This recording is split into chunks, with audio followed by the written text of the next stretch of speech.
নমস্কার বন্ধুরা, চলে এসেছি ভারতীয় ক্লাব ফুটবলের আরও একটা নতুন আপডেটেড ভিডিও নিয়ে। তো বন্ধুরা, তোমরা যদি অবশ্যই আমাদের চ্যানেলে নতুন হয়ে থাকো তাহলে অবশ্যই কিন্তু চ্যানেলটা সাবস্ক্রাইব করে বেল বাটনটা ক্লিক করে দিও, যাতে সবার আগে সব আপডেট তোমরা পেয়ে যাও। তো বন্ধুরা, এই ভিডিওতে কথা বলবো কলকাতা লিগের আজকের মোহনবাগান ম্যাচটি নিয়ে। তো কলকাতা লিগে এবারে মোহনবাগানের জার্নি অনেকটা কিন্তু রোলার কোস্টারের মতো হচ্ছে। একাধিক ম্যাচে ড্র হচ্ছে, হার যেমন ছিল তেমনি আবার কিছু কিছু ম্যাচে কিন্তু তারা 5 গোল দিয়েও জিতেছে প্রতিপক্ষের থেকে। তাতেও অবশ্যই সুপার সিক্সে ওঠা নিয়ে সম্পূর্ণ নিশ্চিত হতে পারছে না সবুজ মেরুন ব্রিগেড। এদিন আজকে রেলের বিরুদ্ধে তারা শুরুতেই গোল হজম করে উদ্বেগ বেড়েছিল কিছুটা, তবে সমস্ত আশঙ্কা উড়িয়ে দিয়ে তারা কিন্তু শেষ পর্যন্ত 8-1 ব্যবধানে ম্যাচটা জিতে নেয়।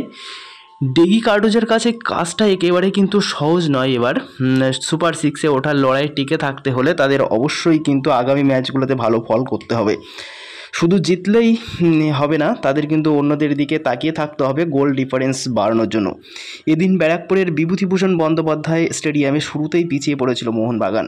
তো সুমিত রাঠির একটা ছোট্ট ভুলের জন্য কিন্তু রেলওয়ে এফসির একটা প্লেয়ার রাহুল হালদার তিনি কিন্তু সহজভাবে গোলটা করে যান।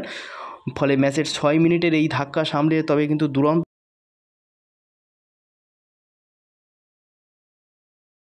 কামব্যাক করেছে সবুজ মেরুন ব্রিগেড, যার সূত্রপাত হয় 21 মিনিটেই রাজ ভাস্করের ক্রস থেকে দুর্দান্ত হেডে গোল করে দেন মোহনবাগান। পরে ফের 2 মিনিটের মধ্যেই আবার কিন্তু গোলে এগিয়ে যায় মোহনবাগান।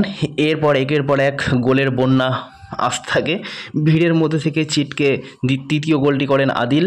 তারপর ধারাবাহিকভাবে একের পর এক গোল আসতে থাকে। 31 মিনিটে গোল পেলেন রবি রানা, তার ক্রস রেলওয়ে ডিফেন্ডারের গায়ে লেগে জালে জড়িয়ে যায়। 34 মিনিটে পেনাল্টি থেকে নিজের দ্বিতীয় গোল করেন সেরতো।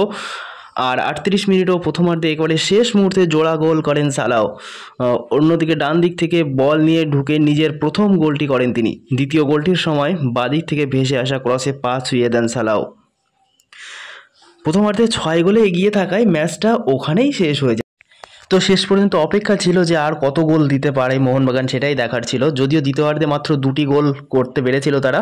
75 মিনিটে হ্যাট্রিকের অ্যাসিস্ট করেন রাজ ভাস্কর, আর তার ক্রস থেকে হেডে গোল করেন উত্তম হাসদা।